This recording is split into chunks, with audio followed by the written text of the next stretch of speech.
que tem a ver com como você pode pensar saúde mental. Quando eu há muitos anos, né, estou dedicado a trabalhar em saúde mental em escolas, acho que já faz mais de 15 anos, eu tinha uma dificuldade de comunicação, né, porque eu estou na academia fazendo pesquisa em neurociências e tal, e como é que a gente pode comunicar a saúde mental? E aí tem formas de você comunicar a saúde mental sem perder o rigor científico. E aqui é uma das tentativas para a gente pensar a saúde mental do ponto de vista individual, como é que ela se dá. Então, eu chamo isso de uma pirâmide invertida. E o que é saúde mental seria todo o triângulo, toda a pirâmide. O que é fundamental da saúde mental, que está aqui do lado, é que o estresse faz parte da saúde mental. Não tem saúde mental sem estresse. Por quê? Porque nós somos um organismo vivo em que cada agente estressor faz com que a gente supere o estresse e cresça. Então, se eu tenho o estresse da fome, eu sou um bebê, eu choro e alguém vai me alimentar. Se eu estou irritado, eu manifesto a minha irritabilidade e tento mudar o ambiente para que ele diminua a minha irritação e resolva o conflito que está acontecendo. Então, a ideia de saúde mental é que ela é dinâmica. Então, para exemplificar isso, vou trazer algumas emoções que podem ser incômodas: tristeza, ansiedade, medo, tensão. Quando eu tenho um evento que me traz uma tristeza, puxa, o aluno que ia passar de ano brigou com a outra, não passou de ano. Que chato, né? Investi tanto para que ele passasse, ele não passou. Me deixa triste, pode me deixar chateado com alguém que está no conflito e tal. Mas, em geral, esse estímulo gera um sofrimento leve, o impacto é pequeno e proporcional ao estímulo, né? Se for um estímulo maior, a gente fica mais impactado, mas a duração é curta. Isso seria o manejo de saúde mental. E aí vem uma outra questão que a gente pode chamar de problema de saúde mental. O que seria um problema de saúde mental? É quando o fator estressante ele é um pouco mais intenso. E a minha habilidade para lidar com esse fator estressante ela não é tão eficiente. Né? Porque é mais intenso ou porque eu não sou tão craque de lidar com aquilo. Então, se eu estou com um problema com a minha hierarquia, né? O meu chefe, a minha orientador, sei lá o quê, está implicando comigo. E aí aquilo me gera uma tensão maior do que deveria. Talvez o meu colega não fique tão incomodado, mas eu fico. E aquilo me gera uma tensão ou que pode se manifestar de diferentes formas. Pode se manifestar em insônia, irritabilidade, medo, e que dura um pouquinho mais. Então, eu não estou com a minha saúde mental fluindo perfeitamente, eu estou com um problema. E o que eu tenho que fazer? Eu tenho que encarar aquele problema e tentar voltar para o meu estado normal. É muito comum isso acontecer, por exemplo, quando eu tenho uma prova, quando alguém está doente. São estímulos que duram um pouquinho mais. E aí esses problemas de saúde mental, que todos nós vivemos o tempo inteiro, ele gera o que eu chamo de um sofrimento moderado, um impacto moderado e a duração é média e autolimitada. A ideia de mostrar sofrimento ela é comparativa, né? A gente está sempre manejando questões e estímulos de saúde mental, a gente chama de leve, quando o impacto é maior, eu chamo de moderado. Isso tudo, e isso é uma negociação o tempo inteiro, né? E aí, para falar de transtorno mental. Por que transtorno mental? O que é transtorno mental? Você sabe que a gente tem essa ONG, o Instituto Ame Sua Mente, que eu fundei a partir do trabalho que eu fazia na Unifesp. Para ser mais eficiente, eu montei uma ONG com vários outros cofundadores que captasse dinheiro para realmente produzir materiais e estudar diretrizes para melhorar a capacitação do professor para lidar com questões de saúde mental, para cuidar das questões de saúde mental dos professores. Então, o que a gente está conversando aqui faz parte do que a nossa ONG trabalha. E aí a gente faz pesquisas de como se comunicar. Quando a gente pergunta para as pessoas o que é transtorno mental, a resposta é horrorosa, né? Que isso, um horror, tal. Transtorno mental é o diagnóstico psiquiátrico, é uma patologia psiquiátrica, é a depressão, mas a depressão diagnosticada que precisa de tratamento. Os transtornos de ansiedade não é ficar ansioso, não é ficar deprê, triste, é ter um transtorno que é diagnosticável, é ter transtorno obsessivo compulsivo. Todo mundo tem os sintomas obsessivos, mas algumas pessoas têm uma intensidade, uma gravidade de sintomas que merece o diagnóstico e o tratamento, né? Isso não significa que a pessoa tem algum problema, ela só precisa se tratar. E por isso a gente precisa saber o que significa transtorno, porque isso é uma dificuldade. E eu estou dando elementos aqui para vocês para pensar sobre saúde mental que seja operacionalizável e que a gente possa agir a partir disso. Então, agora eu vou tentar conversar com vocês sobre uma coisa que vamos lá, seria da turma do psiquiatra, do psicólogo. Não, transtorno mental todo mundo dá para entender. Não diagnosticar, mas entender. Então, o que acontece com alguém que está com um transtorno mental? Na mesma linha que eu estava falando ali, os sintomas são repetitivos e você tem uma incapacidade de superação. Então, ele começa com um problema de saúde mental, mas você não consegue voltar para a saúde. E ele se intensifica. Então, eu vou dar um exemplo para vocês de como funciona o cérebro. O cérebro, uma das principais funções dele é aprender para automatizar. Eu brinco que é aprender para esquecer, né? Por que você esquece? Porque você automatiza. E aquilo funciona sozinho. Aprender, todos nós sabemos, né, que todo o investimento na escola, aprender significa pôr muita energia e ter essa curva de aprendizado que faz muita força, atenção e tal. Quando você aprende e automatiza, fica tudo mais fácil, né? O exemplo típico é a tabela. Você faz 2 vezes 2, 7 vezes 5. Agora que você aprende isso, você não gasta mais tempo com isso. Isso automatiza e te permite ir para outros passos, né? Quando esses passos são muito complexos, você não chega a um nível de automatização tão grande. Mas você precisava das outras. Então, o cérebro está ali pronto para ir aprendendo. Quando eu tenho uma vulnerabilidade genética e tenho um estresse ambiental e que está determinando coisas, por exemplo, que eu começo a ficar com a minha autoestima mais baixa, me sentir pior que os outros, fico triste, sem esperança que as coisas vão funcionar, em geral fico angustiado. Quando alguém elogia meu trabalho, eu acho que é falso. Eu não quero ver ninguém, eu perdi um pouco o prazer com a vida. Quem nunca se sentiu assim? Grande parte das pessoas que nós estamos conversando já se sentiu assim. Mas o problema é quando isso fica rodando na cabeça o tempo inteiro, que eu chamo de sintoma repetitivo. Esses sintomas, esse conjunto de sintomas que eu estou usando como exemplo aqui, são sintomas depressivos, mas eles podem ter outras configurações, sintomas da esquizofrenia, do transtorno bipolar, mas não importa. O raciocínio é que o tal do sintoma toma conta da existência da pessoa. Então, ninguém fica deprimido 100% do tempo, mas aquilo fica grande parte do tempo, aquilo fica rodando na cabeça. E ele começa a não ter solução, porque na medida que eu tenho uma coisa positiva acontecendo comigo, eu recebo um feedback positivo e eu não consigo valorizar e me sentir melhor, isso significa que eu estou com uma incapacidade de superação. E o que acontece? O sofrimento aí fica grande. O impacto grande tem um impacto no meu funcionamento, na minha vida social, na minha vida familiar, e a duração fica prolongada.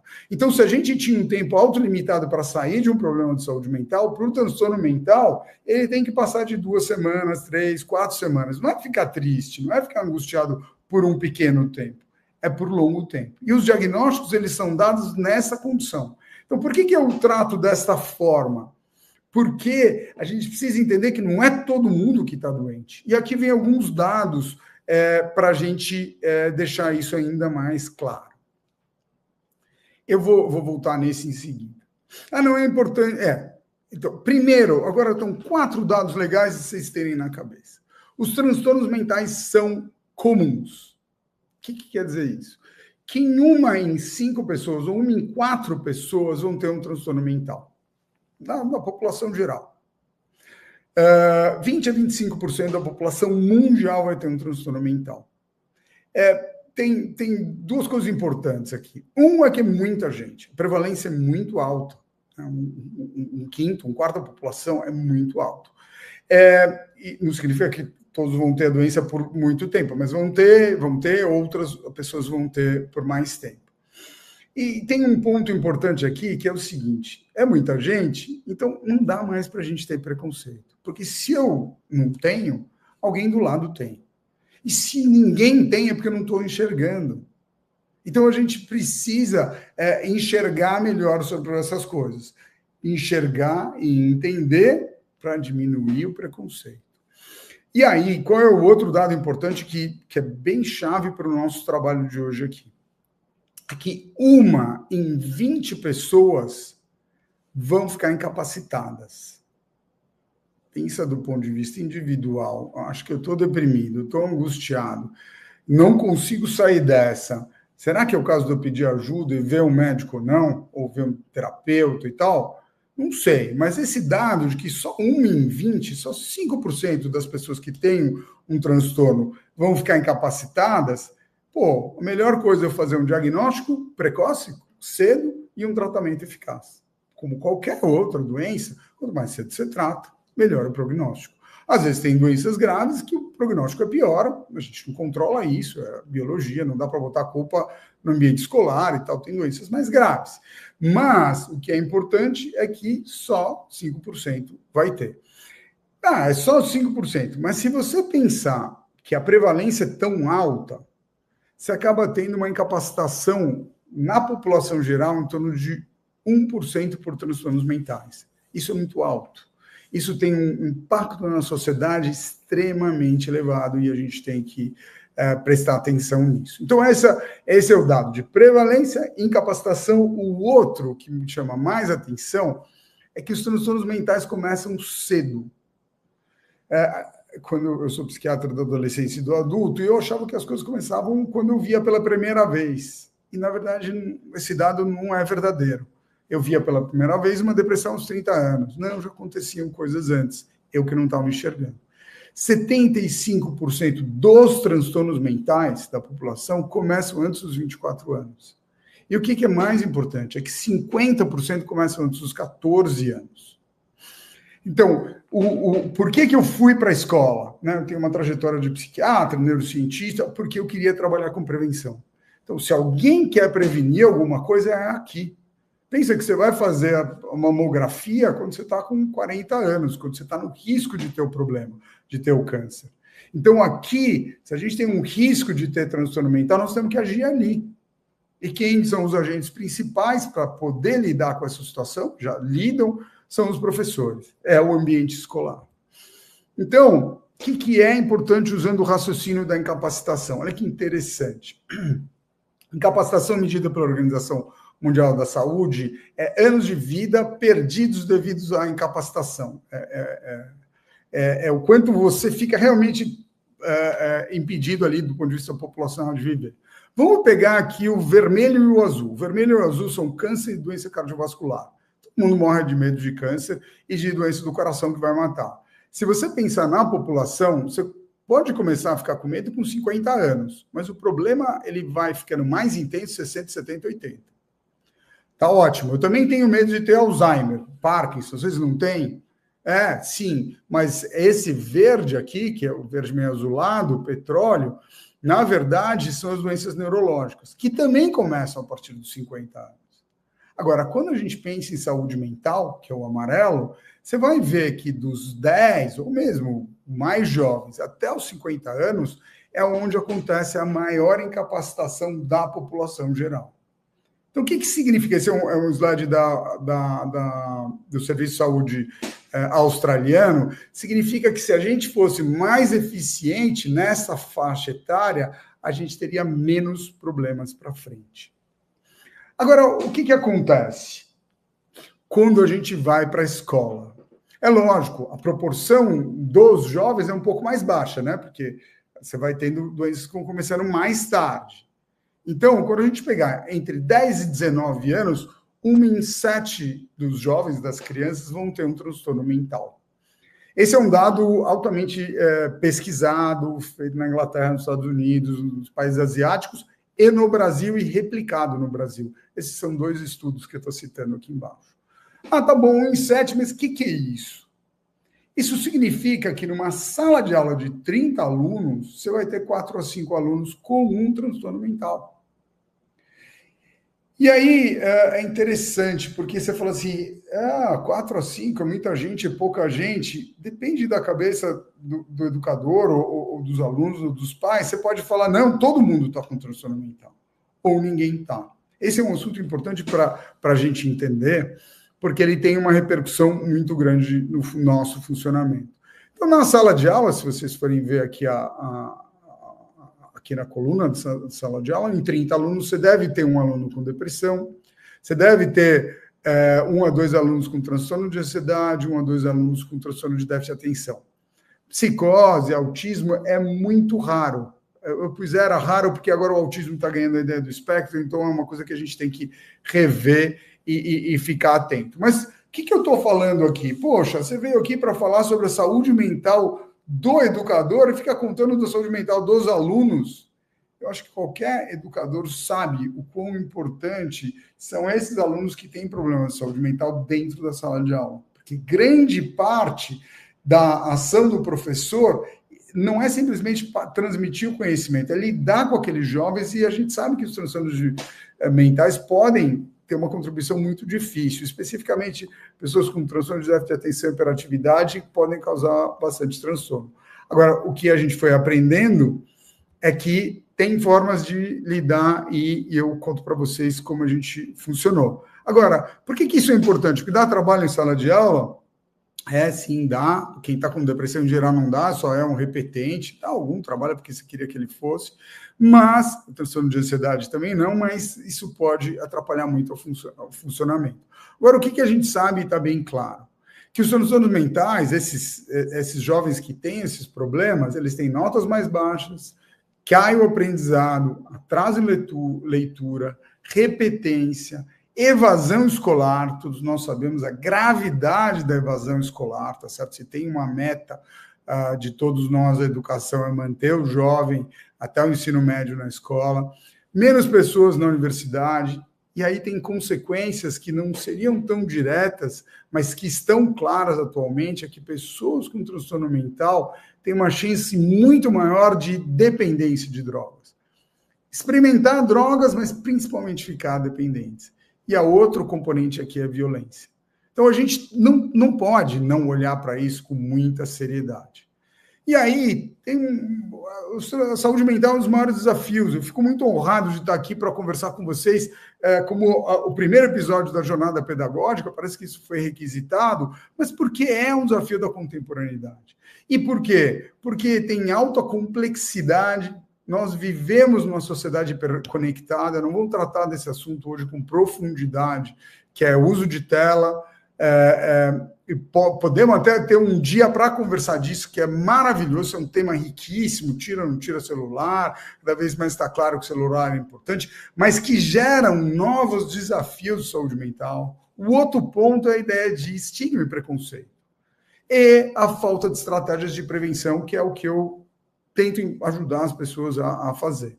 Tem um estudo nosso que segue 2.500 crianças, esse é um estudo na Unifesp, não no Instituto, e a gente deu o diagnóstico para os pais sobre as crianças que tinham transtorno mental. 3 anos depois, a gente voltou lá e foi ver quem que tinha se cuidado. Então, só 20% tinham se cuidado. E aí a gente olhou e falou, será que é porque não tem serviço de saúde mental para jovens? A verdade é meio deficitário. Tem, mas é deficitário. E a gente foi perguntar para os pais, na verdade, os 80% que não buscavam ajuda para os filhos era por preconceito, estigma dos pais. Então você vê como é sério, é um problema que, nesse caso, teve o diagnóstico, tinha uma compreensão, um apoio, são jovens de Porto Alegre e São Paulo, e eles não conseguiam ter o benefício de buscar ajuda por preconceito. Então, preconceito é uma coisa muito grave na nossa sociedade. E, para mim, preconceito tem 2 lados. Tem um lado de que horror, e tem um outro lado que eu também chamo de preconceito, é que bacana. Transtorno mental não tem nada de bacana. Saúde mental é bacana. Mas você olhar para o todo mundo tem TDAH ou não tem, é muito grave. Eu entrei, então, há 15, 16 anos atrás, numa escola pública perto da Unifesp, na busca de jovens e entender como é que funcionava isso em escolas, E eu fiquei encantado, né? Porque eu falei aqui que dá para mudar o mundo, né? Acho que ninguém faz educação infantil sem pensar nisso, né? Você forma pessoas para o futuro, né? Todos nós temos os nossos professores na cabeça que tivessem um papel fundamental. A gente montou esse projeto com o Legal e foi entender como é que os professores pensavam, como é que os alunos pensavam. Esse é um trabalho qualitativo que a gente fez, né? Como é que pensa? E a gente percebeu que os professores pensavam como a média da população, pensavam a saúde mental como uma coisa estigmatizada. Em que sentido? Ou o horror do esquizofrênico que matou não sei o quê, o psicopata que não sei o quê, sempre aquelas situações horrorosas, alguém que se suicidou, ou saúde mental é tudo ok, que legal, zen, nós temos mais é que respira e dá tudo certo. Não é nenhuma das duas coisas. Então a gente percebeu que tinha um espaço para falar com os professores e fizemos uma intervenção ali, bem incipiente no início e tal. E aí, o primeiro insight que eu tive é que o educador tem um olhar muito privilegiado. E outra coisa que eu aprendi é que eu não sei nada. Eu aprendi que o professor sabe muito mais dos alunos do que qualquer outra pessoa da sociedade. Eles são especialistas, vocês são especialistas na faixa etária que vocês conhecem. Ninguém na sociedade conhece tão bem uma criança de 7 anos, de 2 anos, 5 anos, de 12 anos, do que os educadores. E por quê? Porque ele tem esse convívio longitudinal, intenso, e em diversas esferas. Tem a parte social, cognitiva, desempenho motor, com o professor de educação física, e você compara aquele jovem com outros. Você já tem essa comparação normativa na cabeça. Foi nessa época que a gente fez essa intervenção e montou esse livro, Saúde Mental na Escola, o que os educadores devem saber. Qual que é a ideia do livro? Era trazer todos esses temas da academia, com as pessoas mais craques, né, nessas áreas, para conversar com as pessoas. Então, pedir para as pessoas produzirem material não foi difícil, um bando de gente que é amigo, colega e tal. Mas aí a gente fez um esforço grande de tradução desse conhecimento para que ele seja palatável e útil. Porque aqui a ideia da saúde mental é ser tangível, eu consigo entender o que eu faço com isso. Então, esse é o objetivo da conversa com vocês também.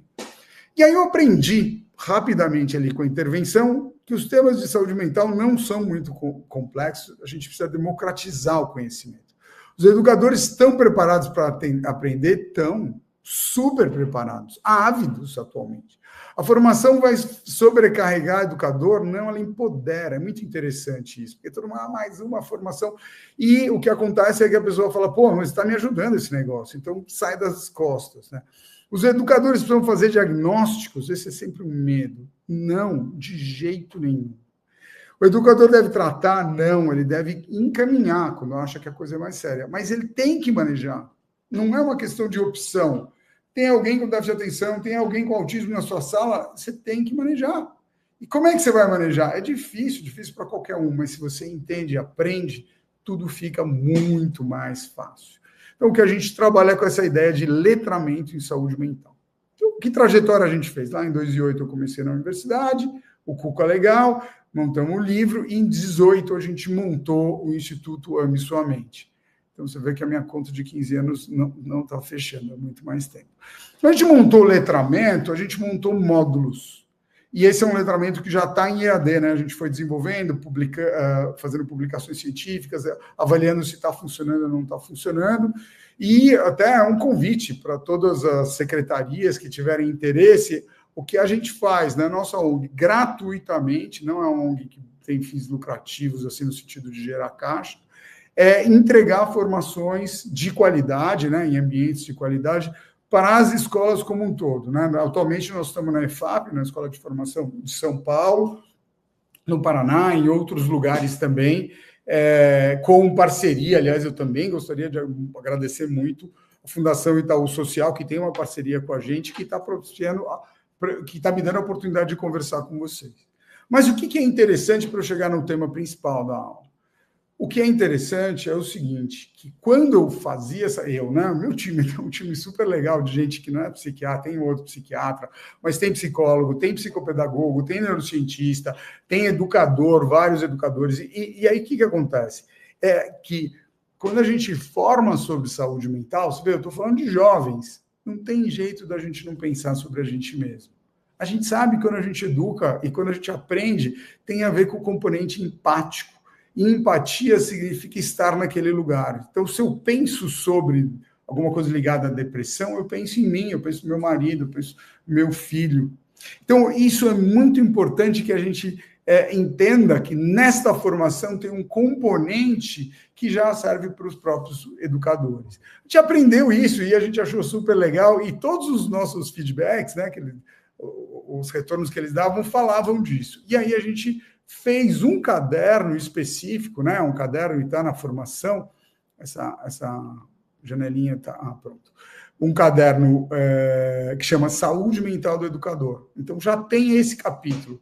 Você vai falando sobre violência e bullying, autolesão, suicídio, drogas e discriminação e preconceito, mas você tem um caderno sobre saúde mental do educador.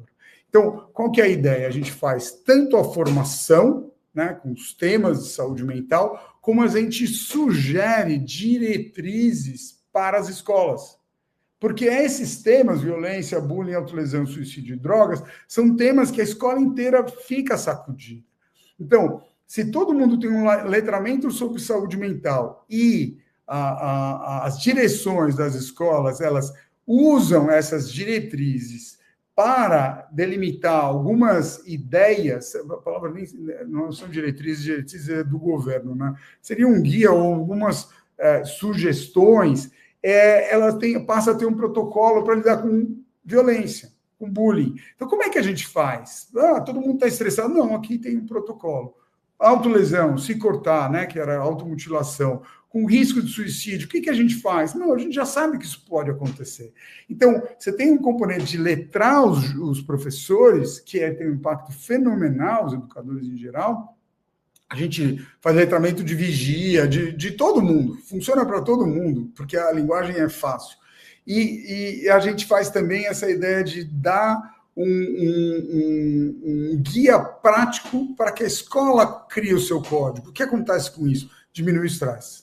Então, nós estamos falando o tempo inteiro sobre a saúde mental dos jovens, mas com isso eu estou tentando ajudar vocês a ter um instrumento que diminua o estresse da prática do professor ali, mas do funcionamento escolar também. Então, eu estou falando de estratégias globais para lidar com essas coisas. A gente montou um outro programa, é muito legal, acho que está até aberto, um chatbot no WhatsApp, que chama-se Bússola. E tem esse personagem que é o Tuto, que é o construto lá, o personagem do Instituto. Esse chatbot está desenhado para responder perguntas de autolesão e depressão.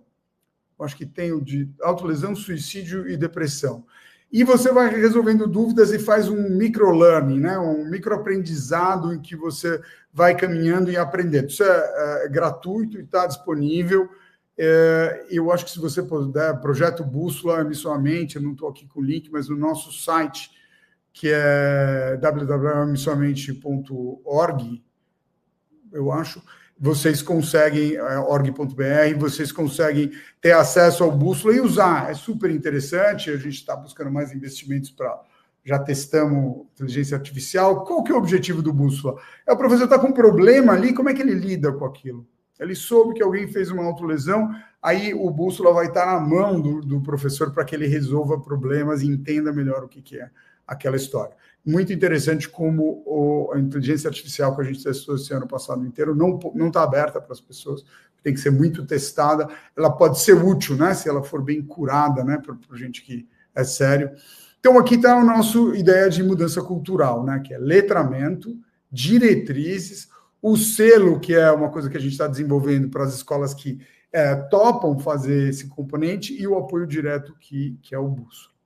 Então, a gente já fez mais de 3.260 escolas, o crescimento é exponencial, e aqui está a lógica do que a gente faz no Instituto, né? São essas três coisas, e a ideia é transformar a política pública, incorporar esse tema de saúde mental como algo tangível que as pessoas possam incorporar nas escolas. Só que tem um ponto aí chave, né? As questões de saúde mental, elas vêm piorando. Eu acho que todos já viram esse gráfico isso não vira vale falar aqui, que no Brasil, entre 2010 e 2019, houve um aumento de 43% da taxa de suicídio na população. Isso é pré-pandemia, né? Até 19. É grave, né? Tem alguma coisa errada, né? 95% dos suicídios estão associados a transtorno mental. Então, você quer mexer nisso, você mexe em saúde mental. Só que aí fica mais grave quando a gente vai para o adolescente. O aumento foi de 81%. E aí, quando você vai para menor de 14 anos, o aumento foi de 113%. A taxa, obviamente, é menor, mas um aumento de 113%, eu falo isso, eu tenho muita dificuldade de ficar fazendo uma coisa de muito alarde, né? Mas isso está acontecendo, né? A taxa de suicídio suicídio não é uma variável que você consegue manipular, né? É morte mesmo, concreta. A gente publicou um artigo na Folha já faz alguns anos falando do suicídio como a ponta do iceberg. Ele está aqui na ponta do iceberg mesmo. Mas a gente tem que cuidar da saúde mental desde a base para a gente evitar os problemas lá em cima, tá certo? O suicídio é pequeno do ponto de vista de número, só que ele é grave como desfecho. Se está tendo muito, é porque a saúde mental está mal cuidada. Agora, vamos para os professores. Ah, tá bom, você falou de alunos e tal, e os professores? Os professores estão tendo uma vida muito difícil. Olha o número, nós estamos falando de São Paulo. São Paulo é um estado grande, que tem muitos professores, mas 53 mil professores, 226 mil professores afastados por transtornos psiquiátricos em 2018, é um número muito alto. Por dia, 111 professores da rede estadual de São Paulo foram afastados por transtornos mentais ou comportamentais, 2019. 59% dos educadores com depressão não têm acompanhamento médico regular. É engraçado, né? Estou falando para vocês sobre os jovens. Vê como isso aqui não é diferente aqui. E aí eu pus burnout. Por que eu pus burnout? Porque quando se descreve burnout, a primeira descrição de burnout ela foi feita para médicos e professores que têm um grande envolvimento com a sua própria profissão, e se blinda pouco, e quando você fica muito contaminado, gosta muito do que faz, você fica como que desgastado, né? Você queima as duas pontas, né? Você fica dilacerado por o envolvimento maior. Por quê? Porque a gente que educa, que trata das pessoas, gosta do que faz. Tem uma missão muito clara em relação a essas coisas. E o que aconteceu no pós-pandemia? A gente viu que, então, se já havia um estresse grande, é uma pesquisa que a gente fez aqui com a Nova Escola, a gente viu que 72% dos educadores viram um aumento da violência nas escolas, pós-pandemia. Que, assim, isso é de 2023, isso aqui. Final de 23 para 24. 53%, quase 54%, acreditam que os alunos estão cometendo mais autoviolência. Quando eu falo isso, estou falando da saúde mental do educador, mas não tem como o educador não ficar impactado com alguém fazendo autoviolência. Gera um estresse enorme. 66,4% dos educadores veem um aumento da agressividade dos alunos contra os professores e outros funcionários. Quer dizer, o ambiente escolar não está mais fácil do ponto de vista de saúde mental. A gente precisa se aparelhar para enfrentar essas coisas. A pandemia trouxe um dado interessante do ponto de vista de saúde mental, porque, assim, todo mundo ficou trancado em casa, então se falava em dois temas, no vírus, na infecção, no hospital, não sei o quê, e a outra de como a gente ia sobreviver dentro daquela situação. Por que a situação era grave? Porque a definição de estresse é algo que é inesperável, impensável, que gerava uma ameaça para a gente, da saúde, e principalmente econômica, né? E para as pessoas próximas e tal. E você tinha um nível de incerteza muito alto. Quando é que isso vai acabar? Vai dar certo? Vai morrer todo mundo? O que vai acontecer? E aqui, nesse caso, teve um impacto na mudança de hábitos, rotina, no cotidiano. Os professores, eu trabalhava com formação aqui na Secretaria de São Paulo, na Centro-Sul, com a Maria Isabel, e a Maria Isabel falou, não está na hora de formar ninguém sobre depressão e ansiedade, precisa ajudar eles a manterem a saúde mental. E a gente fez um trabalho bonito, que nem era o que os doadores tinham pedido para a gente, mas eu falei, em tempos de guerra, nós vamos pegar o dinheiro dos doadores e vamos ajudar a cuidar principalmente dos orientadores que estão aguentando aquela pressão toda, e eu sei que todos vocês que estão me ouvindo, todos, 100%, sabem do quão difícil foram os desafios ali, pessoais, né, e da questão profissional que, foram brotando na cabeça de todos nós, 1 milhão de dificuldades. E por que eu estou falando desse estresse? Para discutir a definição do estresse, mas também para discutir que isso está sendo mais falado. Então, o que aconteceu é que a saúde mental, eu era convidado para dar palestra nos colégios quando alguém se matava, quando tinha uma coisa de drogas, alguma coisa mais grave. Então, eu brincava que eu entrava pela porta dos fundos. Agora, a saúde mental entrou pela porta da frente. Então, por isso que eu estou honrado de estar falando aqui com vocês hoje. Agora, tem uma coisa importante, e agora eu já estou indo mais para o professor, ter em mente essa curva de estresse. É uma curva clássica que tem a ver no eixo Y com performance, né, com capacidade de execução, e no eixo X, o nível de estresse. Então, o que acontece que é chave, que eu tentei aludir ali no meu primeiro slide, é que saúde mental precisa de estresse. Então, vocês estão vendo o verde aqui? Se você tem pouco estresse, você fica sem atividade, fica lerdo. E se você tem ainda pouco estresse, esse laid back aqui é preguiçoso e lerdo. Você precisa de um nível de estresse razoável para você entrar no amarelo aqui. Então, o que está verde aqui, na verdade, é baixo estresse, sua performance não é boa. Se eu não tiver um nível de estresse para conversar com vocês e dar essa aula para vocês aqui, não funciona. Eu não consigo fazer bem feito. Se eu ficar muito estressado, aí eu entro na exaustão. E dessa exaustão eu posso levar até um quadro de burnout, ansiedade, pânico. Mas é muito importante tentar entender onde é o nosso ótimo, o nível de estresse ótimo. Porque se eu também ficar no automático e não fizer nada bem feito, isso é ruim.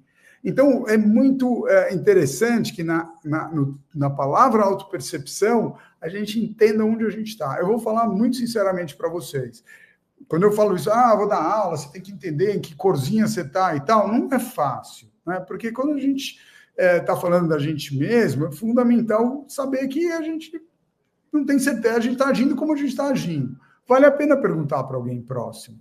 Perguntar para um professor, colega, para um parceiro, para um amigo, para um pai, para uma mãe, que você possa entender onde você está. Puxa, você está exagerando aí na tua resposta. Por quê?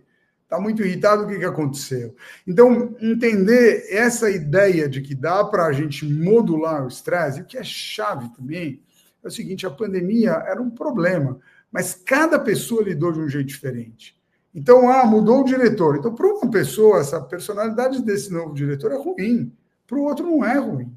Só que esse que acha ruim quer dizer que a culpa é do diretor. Mas não é. Ele tem que aprender a lidar com aquele diretor. Ou precisa haver uma forma de resolução de problema entre eles. Então, o que é interessante é que, sabendo onde você está, você consegue enfrentar. Uma das coisas importantes eu estou fora do meu eixo, o que está acontecendo? Quando a gente projeta no outro, o problema é o aluno, o problema é não sei o quê, o problema é o governo, o problema é que não tem não sei o quê. É verdade que todos esses são problemas, mas não necessariamente eu precisaria estar fora do meu eixo. Então é importante reconhecer os problemas, mas reconhecer que eu estar fora do meu eixo é algo que é responsabilidade minha. E aí vem o meu adendo ao cuidar do professor, é fundamental. A minha mensagem-chave aqui é que é fundamental a gente criar um ambiente que permita que o professor funcione bem. Mas é chave que o professor cuide dele mesmo. E cuidar de si mesmo significa pedir ajuda às vezes. Então, quando a gente pensa em estratégias para manter a saúde mental, vamos pensar aqui o laranjinha, né, como se fosse aquela pirâmide toda só ligada à saúde mental. Saúde mental é um trabalho diário. A gente tem que manejar emoções. Mas o que a gente precisa fazer para estar com saúde mental? É chave que a gente tenha uma saúde física, uma saúde global, a gente precisa dormir. O sono tem que ser eficiente. Para comer de um jeito cuidadoso, a gente precisa ter atividade física. Não tem como ter saúde mental sem um nível de atividade física. Nós somos sapiens, nós somos codificados geneticamente como sapiens. Sapiens, essa codificação genética nossa, né, como a gente foi sendo seleção natural, significa que eram seres coletores ou caçadores que tinham um nível de atividade grande. Se você fica com baixa atividade, você tem problema. Então, precisa incorporar. Atividade física significa necessariamente ir para a academia? Não. Pode significar caminhadas. Quando a gente montou programas para pessoas que tinham problemas de saúde mental, desce 2 pontos de ônibus antes e caminha. Então, tem várias coisas que podem ser feitas.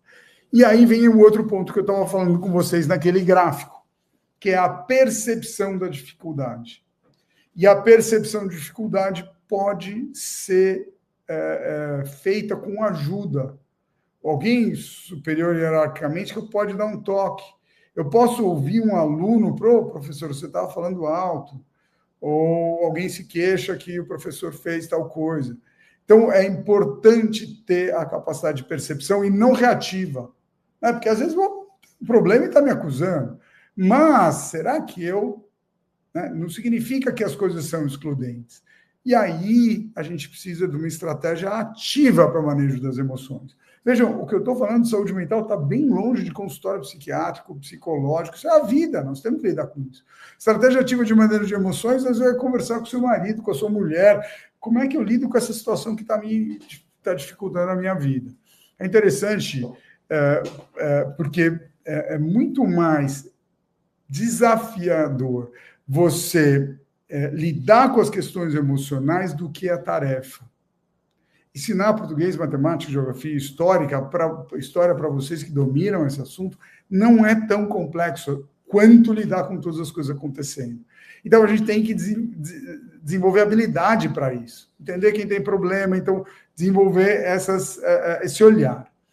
A gente precisa ter uma percepção do problema para desenvolver estratégias de autoeficácia. Então, quando eu estou com problema de saúde mental, estou tenso, estou angustiado, estou mais agressivo. Essa percepção de que eu não estou saindo do estado, né, que não é uma questão só curta de ajuste, ela é chave.